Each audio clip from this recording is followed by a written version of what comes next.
제목에서 사실 생략한 부분이 있어요. 다 쓰면 제목이 너무 길어질 것 같고, 또 안 써도 여러분이 믿음으로 이해할 수 있을 것 같아서. 뭐가 생략된 것 같아요, 여러분? 소망 안에서 기쁘게 하라. 여기서 이 소망은요, 우리의 소망이 아니에요. 예수님의 소망. 예수님의 소망 안에서 누구를 기쁘게 하라? 나를? 아니요. 예수님을 기쁘게 하라. 우리는 신앙생활 할 때 누구 중심으로 신앙생활 하는 게 맞죠? 예수님 중심으로 하는 게 맞잖아요. 그런데 가만히 우리 자신을 돌아보면, 또 우리 주위를 돌아보면 나 중심의 신앙생활이 너무나도 많아요. 하나님, 나를 기쁘게 해주세요. 하나님, 나를 만족시켜 주세요. 하나님, 나 필요한 것 좀 다 주세요. 입으로는 예수님 중심의 신앙생활 한다고 하는데, 나 중심에 내가 원하는 것, 내가 기뻐하는 것, 내가 갖고 싶은 것, 거기에 우리의 마음을 두고 있지 않나요?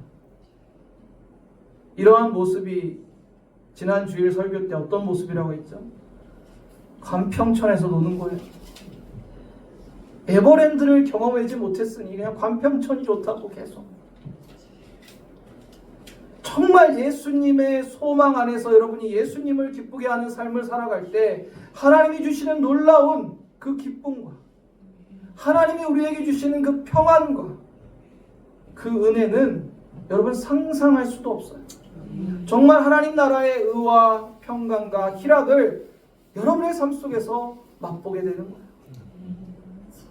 예수님의 소망이 무엇인지 오늘 본문은 이렇게 말씀합니다.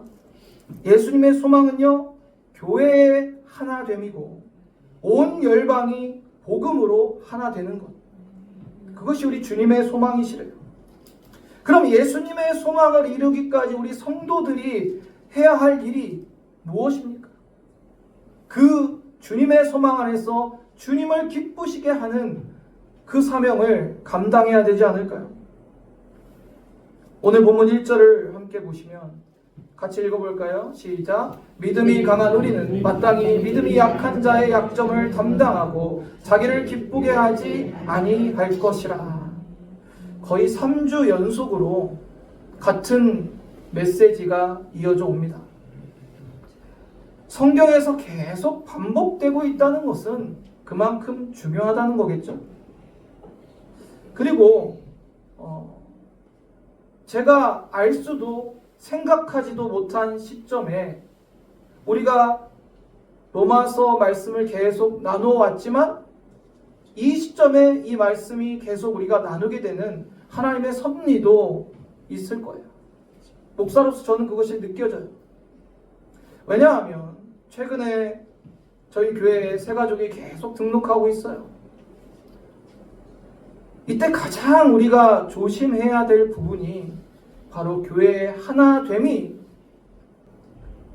하나되지 못하고 서로 마음이, 뜻이, 생각이 대립되고 상대방에 대해서 판단하고 비판하는 모습이 혹여라도 있으면 그것이 제일 큰 걸림돌이 될 수 있다는 것을 기억하시길 바랍니다. 그래서 오늘 본문에서 다시 한번 강조하는 것이 믿음이 강한 자들은 약한 자의 약점을 감당하래요. 사도 바울과 또 그 공동체 안에서 분명히 믿음이 강한 자들이 있었어요. 그리고 약한 자들도 있었어요. 성숙한 믿음을 가진 자들이 약한 자들의 연약함을, 그 약점을 감당하라는 거예요. 감당하라. 여러분 주위에 성도들을, 지체들을 바라볼 때 그 사람의 연약함과 약점이 있다면 기도해주고 또 그것을 싸매주고 위로해주며 내가 그 약점을 담당할 수 있는 방법이 무엇인지 기도해보세요. 기도해보세요. 아주 작은 거라도 상관없어요. 어떤 집사님은 너무 삶이 바빠서 김치 담을 수 있는 시간이 없어서 내가 김치를 사 먹어야 되나, 누구한테 좀 김치를 부탁해야 되나 고민하고 있을 때 내가 시간에 여유가 좀 있다면 김치라도 좀 담아주고, 너무 맞벌이에서 바빠서 아이 돌볼 시간이 없다면 내가 가까이 살다면 내 지체 자녀들을 좀 돌봐줄 수도 있는 거고, 신앙적으로 약한 부분이 있다면 그것에 대해서 내가 끌어안고 기도해주고 함께 말씀으로 나아가자고 힘이 돼줄 수도 있고. 2절 말씀 보겠습니다. 우리 각 사람이 이웃을 기쁘게 하되 선을 이루고 덕을 세우도록 할지니라. 우리의 형제 자매 이웃을 기쁘게 하라라고 말씀하세요. 여러분, 지금 옆에 있는 지체들을 기쁘게 하셔야지 슬프게 하거나 아프게 하거나 눈물 짓게 해서는 안 돼요. 상처 줘서도 안 돼요. 내 조그마한 어떤 자존심, 내 주관, 내 고집 때문에 옆에 있는 지체들에게 아픔을 줘서는 안 된다는 거예요.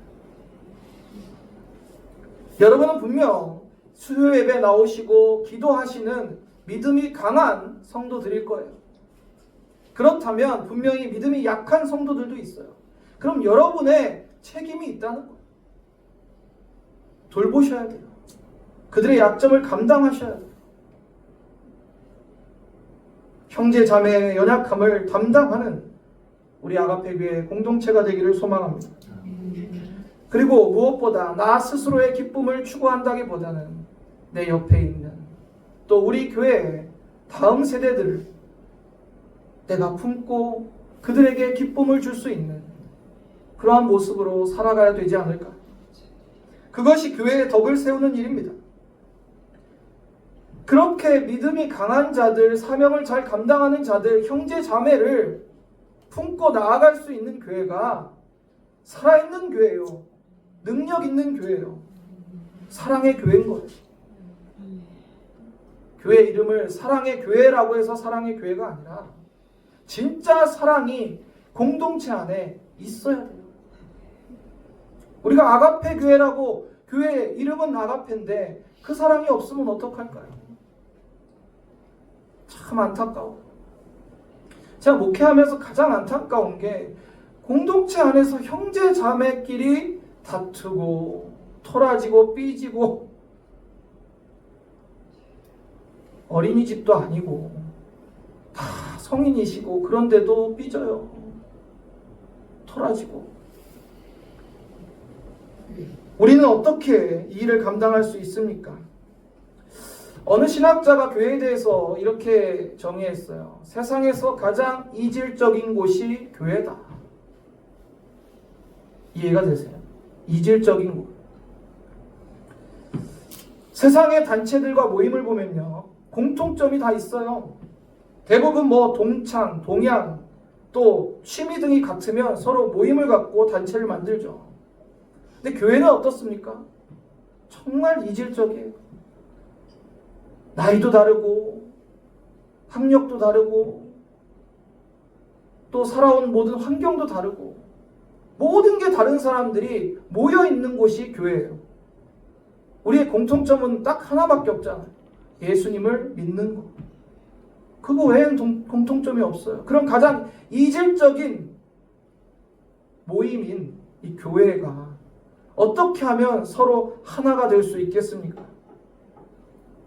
우리는요, 오직 예수 안에서 한 믿음의 띠로 묶여 있어야 돼요. 그리고 오직 우리는 예수님의 본을 따라가야 돼요. 그래야 하나가 될 수 있어요. 예수님도 우리에게 그 본을 어떻게 보여주셨냐. 본문 3절을 읽어보시겠습니다. 그리스도께서도 자기를 기쁘게 하지 아니하셨나니 기록된 바 주를 비방하는 자들의 비방이 내게 미쳤나이다 함과 같으리라. 그리스도의 모범을 오늘 본문에서 이렇게 말씀하고 있는데, 예수님이요 이 땅에 오셔서 자기를 기쁘시게 한 적이 있으실까요? 예수님은요 우리를 위해 십자가에서 희생하셨습니다. 예수님이 우리를 위해 어떤 희생을 했는데 우리가 깨달아 알 때 그 은혜가 우리를 변화시키고 우리 형제 자매를 사랑할 수 있도록 우리를 인도하고 움직이게 합니다. 그리고 예수님의 본을 우리가 닮아갈 수 있는 거예요. 성탄이 다가오고 있죠. 첫 성탄에 예수님은 가장 낮고 낮은 곳에 아무도 예수님이 언제 정확히 태어난 날을 알 수도 없을 정도로 그 화려한 궁궐도 아니라 대단히 멋진 어떠한 곳에서 태어난 것도 아니라 구유에서 태어나셨죠. 그리고 오직 우리를 기쁘시게 하기 위해서, 우리에게 기쁨을 주시기 위해서 자신을 희생하셨어요. 예수님의 본을 우리가 잘 깨닫는다면 우리가 형제 자매를 어떻게 대해야 되는지 분명히 알게 되는 거예요. 만약에 여러분이 형제 자매를 정말 품지 못하고 이해하지 못하고 사랑하지 못한다면 무엇이 문제입니까? 예수 그리스도를 잘 몰라서 그래요. 그분이 누구신지 분명히 깨달으면 내가 그렇게 하지 않을 수가 없어요. 표정들이 너무 어려운 말씀을 하시네요 라는 표정입니다. 어렵지 않아요.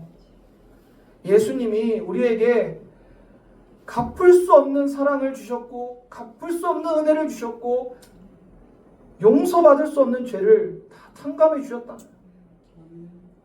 근데 왜 나는 못해요? 내가 그 은혜를 받았고 내가 그 용서를 받았고 내가 그 사랑을 받았는데 그 100분의 1이라도 1000분의 1이라도 내 형제 자매에게 갚으라고 하시는 주님의 말씀을 왜 순종하지 못하십니까? 예수님은 하늘 보좌를 버리시고 우리에게 참된 기쁨을 주시기에 이 땅에 오셨는데 왜 예수님의 그 희생과 그 본을 우리는 따르지 않습니까? 사랑하는 성도님들, 예수님의 본을 따르시기를 바랍니다. 예수 안에서 나의 기쁨을 추구하는 것이 아니라 우리 형제 자매의 연약함을 담당하고 그들을 기쁘게 하는 저와 여러분 되기를 주님의 이름으로 축원합니다. 우리는 앞서 본문의 말씀을 나누면서 두 가지 원칙을 배웠어요. 기억하십니까? 첫 번째는 형제의 약함을 받아주라. 그리고 형제에게 걸림돌이 되지 마라. 이 두 가지 원칙은 교회 안에서 반드시 지켜져야 돼요. 형제를 비판하는 일이나 형제를 실족하는 일, 걸림돌이 되게 해서는 안 돼요. 그리고 더 나아가 오늘 본문에서 믿음이 약한 자, 그들의 약한 부분을 자기의 약함으로 알고 짊어지는 데까지 나아가야 돼요. 야, 저 사람 약해. 아, 저 사람 문제 있어. 그렇게 판단하고 정죄하는 게 아니라 내가 그 약함을 짊어지시라고. 그게 믿음이 강한 분들이에요. 강한 분들. 학창시절에, 제 학창시절에 오래 달리기나 멀리뛰기, 왕복 달리기 같은 것을 하면 꼭 친구들 중에 한 명이 막 달리다가 넘어지는 경우가 있어요. 그럼 친구들이 그 넘어지는 모습을 보고 깔깔깔깔 웃잖아요. 아, 쟤 넘어지는 거 봐. 아, 웃겨. 근데 꼭 어떤 친구는 그 넘어진 친구를 붙잡아 일으켜주더라고요. 제가 그때 굉장히 제 자신이 부끄러움을 느꼈어요. 왜 나는 저 넘어진 친구를 보고 웃고만 있었을까? 그 아이를, 그 친구를 잡아 일으켜주는 그 친구의 모습을 통해서 제 자신이 되게 부끄러웠어요. 여러분, 진짜 예수님 닮은 사람, 진짜 예수 안에서 멋진 사람은요, 그렇게 일으켜주는 사람이에요. 말하기는 좋죠. 판단하기는 좋죠. 그냥 뒤에서 수군거리고 웃는 건 쉬워요. 그러나 그 넘어진 자에게 같이 일으켜 세워주고 부축해주고 함께 걸어가기는 쉽지 않아요. 그러한 성도님들 되시라고 예수님이 그렇게 하셨잖아요. 신앙생활 여러분 어렵지가 않아요. 주님이 하신 대로만 하세요. 주님이 다 보여주셨잖아요. 저는 예수님이 너무너무 멋진 분인 게 예수님은 단 하나도 본인이 하지 않은 것을 하라고 한 적이 없어요.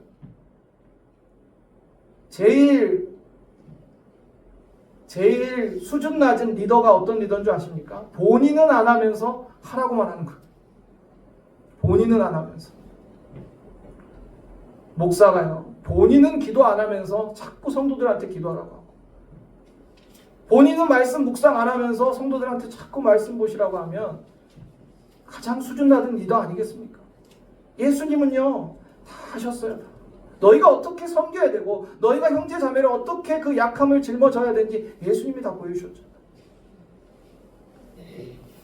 그리스도를 본받으시기를 바랍니다.